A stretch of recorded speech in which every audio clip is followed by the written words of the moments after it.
Mattia, can you quickly describe the challenges related to further improving the performance of this power unit on the 2016 car?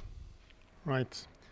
Uh, Discussing the 2016 challenge, I think we need to discuss about the efforts we put in place, and we should not forget that the 2016 power unit design has started now a month ago, when in fact we were as well developing the 2015 power unit during the season. So it has been somehow a real challenge try to overlap or to coordinate in parallel the two projects, making sure that we are progressing as much as possible in 15, and I think that it has been quite obvious the progress we did, but in parallel without somehow compromising the 2016 project to make sure that everybody was focused on maintaining the milestones of the project itself.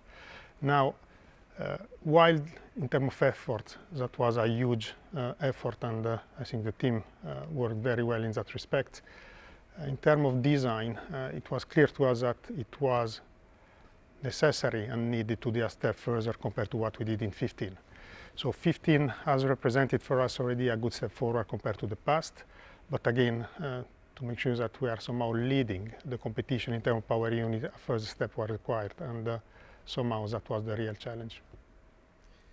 Would you, since you touched the issue of in-season development, would you like to give us a brief guideline through the complexity of the system which regulates the in-season development by the current regulation? Right. The regulations of in-season development, in fact, is related to the regulations of the tokens.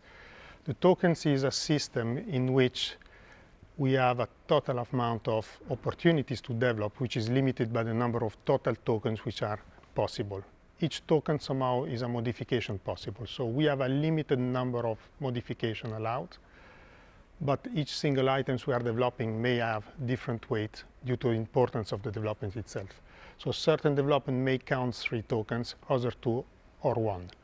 Then you do the total sum, and the sum need to respect somehow the total numbers of tokens which are allowed for the season, which for 2016 is 32 tokens.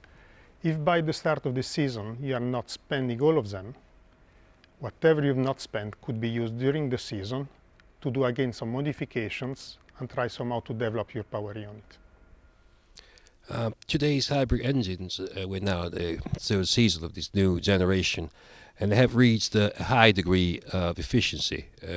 How does it compare to the former generation of normally aspirated V8s? Right. The efficiency of our power units are quite incredible, and I think that if you look what exists in the world, what we are achieving so far is really the highest possible and really unbelievable. Compared to what was the standard aspirated engine we had in the past, it's almost double. And when you're discussing about double efficiency, it means that whatever is the number of fuel you've got available, you are extracting almost the double of power from the engine itself. And finally, a new exhaust scheme has been implemented on all F1 cars this year to improve the sound. Can you briefly explain how it works?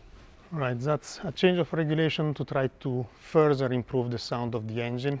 The sound has regularly improved during the season because as well the increase of performance of our power unit. But this year we have dedicated exhaust systems for the wastegate when we are simply not filling the turbine with the gas exhaust. We are simply going in separated exits, and these separated exits are there somehow to improve the sound of the engine itself.